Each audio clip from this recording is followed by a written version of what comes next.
তো vector form করার কারণটা কি? ভেক্টর ফর্ম করার অনেকগুলো রিজন আছে।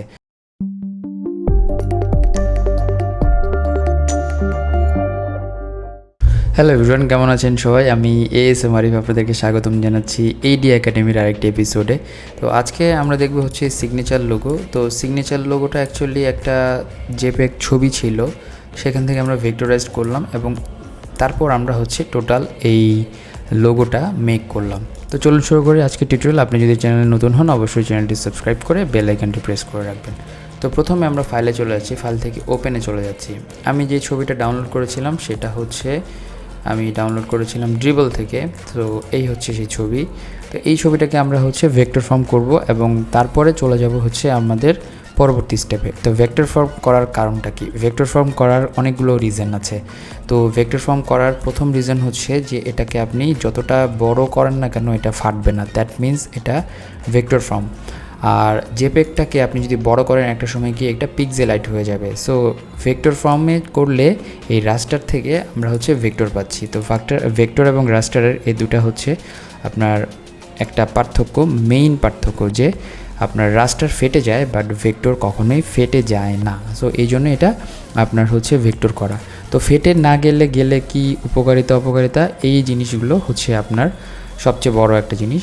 তো ভেক্টর আপনি যখন বড় করবেন, ধরুন এটা টি শার্টে করতে চাচ্ছেন, অথবা আপনি বিলবোর্ডে করতে চাচ্ছেন, অথবা আরও বড় কোনো মিডিয়ায় আপনি প্রিন্ট আউট করতে চাচ্ছেন, তখন কিন্তু আপনার ভেক্টর করতেই হবে। আপনি কিন্তু এখানে রাস্টারে করতে পারবেন না। তো এই জন্যেই মেইন রিজন। আমি ধরুন এটাকে টি শার্টে প্রিন্ট আউট করতে চাই, আমি এটাকে ক্যাপে করতে চাই, কোনো একটা বিলবোর্ডে করতে চাই, ম্যাগাজিনে করতে চাই, wherever I can do this one if I make this one into the vector form. But রাস্টারে আমি কিন্তু এই সুযোগটা পাচ্ছি না। তো রাস্টারে ফেটে যাওয়ার একটা পসিবিলিটি থাকে, একটা ভয় থাকে। তো এই জিনিসটা যাতে না হয় সেই ক্ষেত্রে আমরা সবসময় ভেক্টর বা বড় কোনো ফাইল করতে হলে সেই ক্ষেত্রে আমরা এটাকে ভেক্টর করে নিই রাস্টার থেকে। তো প্রথমে আমরা এই যে এই ছবিটা ছিল যেটা আমি জেপিইজি নিয়েছিলাম, তো এই ধরনের জেপিইজি আপনি কিন্তু ইজিলি বানাতে পারেন। কিভাবে? আপনি একটা কলম নেবেন, আপনি সেই কলম এবং একটা নোটবুক নেবেন, নোটবুক এবং কলম নিয়ে এখানে আপনি সাইন পেন দিয়ে আপনার সিগনেচারটা দিয়ে দেবেন। দিয়ে দেওয়া হয়ে গেলে তারপর চলে যাবেন ইমেজ ট্রেসে। সেখান থেকে আমরা হচ্ছে শিলিয়ট অথবা ব্ল্যাক অ্যান্ড হোয়াইট। তো শিলিয়ট করলে করতে পারি, শিলিয়ট করলে এরকম হয়ে যাবে, বাট আমি সাজেস্ট করব এই ক্ষেত্রে আপনারা হচ্ছে ব্ল্যাক অ্যান্ড হোয়াইট লোগোতে চলে যাবেন। তো এটা এভাবে চলে যাচ্ছে, কিছু অংশ চলে যাবে, সো টেনশন নাই। আমরা হচ্ছে কি করব, এখানে যে ইমেজ ট্রেসের অপশনগুলো আছে সেখান থেকে আমরা এই অপশনগুলোকে একটু এক্সপ্লোর করব। তো এইখানে হচ্ছে থ্রেশহোল্ড একটু বাড়িয়ে দিব আমরা। তো থ্রেশহোল্ড বাড়িয়ে দিলে এরকম হয় এবং এখান থেকে পাথসগুলো ঠিক করে দেব। পাথসে হচ্ছে আপনার এটাকে জুম করে রাখবেন যে পাথস হচ্ছে কোন অংশে গিয়ে এটা ঠিক হয়ে যায়। সো এই অংশে কিন্তু পাথটা অনেকটাই ঠিক হয়ে গিয়েছে। আমার কিছু অংশ বাদ পড়তে পারে, ওকে।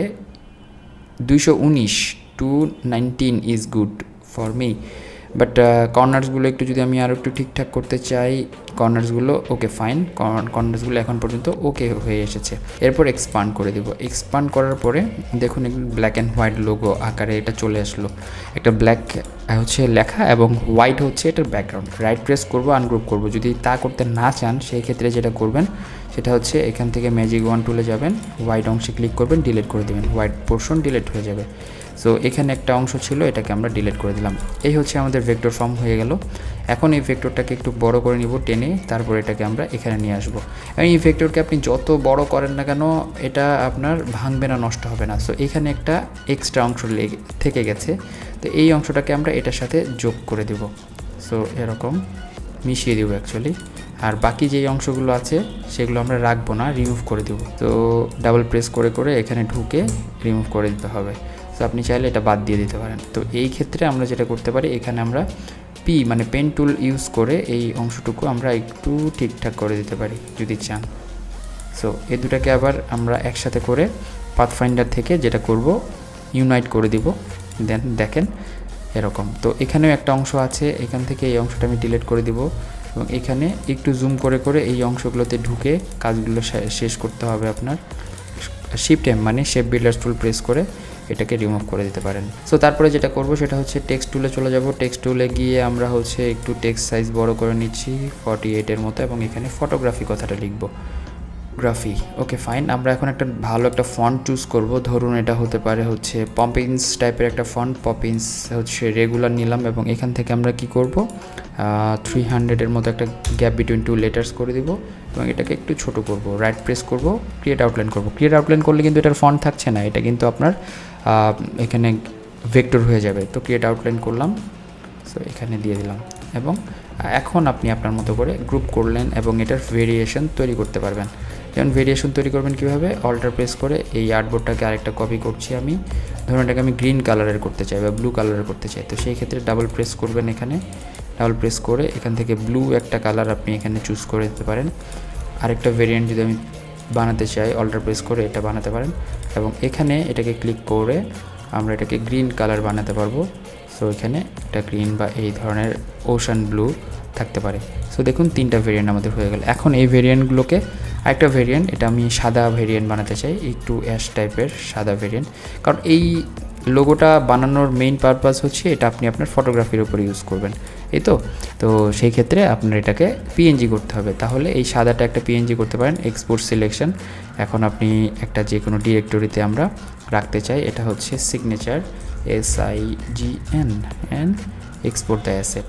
আপনি কালো চাইলে কালোটাও করতে পারবেন, সবগুলো আপনি সেম প্রসেসে এক্সপোর্ট করতে পারবেন। এখন আমরা ফটোশপে যদি চলে যাই, ফাইল যাচ্ছি, ফাইল থেকে ওপেনে চলে যাচ্ছি। ধরুন আপনার যে কোনো একটা ফটোগ্রাফি উপরে আপনি এটা পেস্ট করতে চাচ্ছেন। ধরুন এটা হচ্ছে আপনার সেই ফটোগ্রাফিটা। এখন এখানে আপনি আপনার সিগনেচারটা বসাতে চাচ্ছেন, তাহলে ফাইলে চলে যাব, প্লেস এমবেডেডে চলে যাব এবং সেই ক্ষেত্রে আমরা ওই যে আমাদের যে পিএনজিটা এক্সপোর্ট করেছিলাম সেই পিএনজিটা এখানে নিয়ে আসবো। ধরুন এটাকে আমরা এখানে বসিয়ে দিলাম।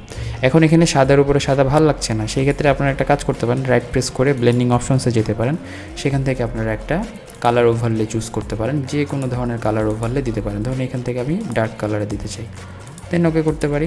আমার সিগনেচার লোগো আমরা পিএনজিতে এক্সপোর্ট করলাম, আমরা সব কিছুতে এক্সপোর্ট করলাম এবং এটা আমরা এখানে বসালাম। এখন আপনি যদি প্রিন্ট আউটে যেতে চান, সেই ক্ষেত্রে এটাকে ফাইলে যাবেন, সেভ এজে চলে যাবেন। সেভ এজে যাওয়ার পরে এটাকে আপনারা একটা ইপিএস করে রাখবেন।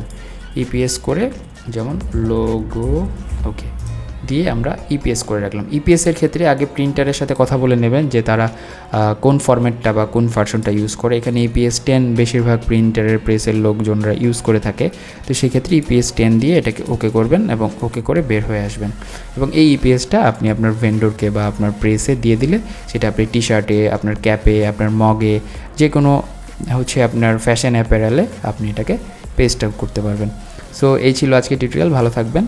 আজকের মতো ASM আরিফ AD একাডেমি থেকে বিদায় নিচ্ছি। আল্লাহ হাফিজ।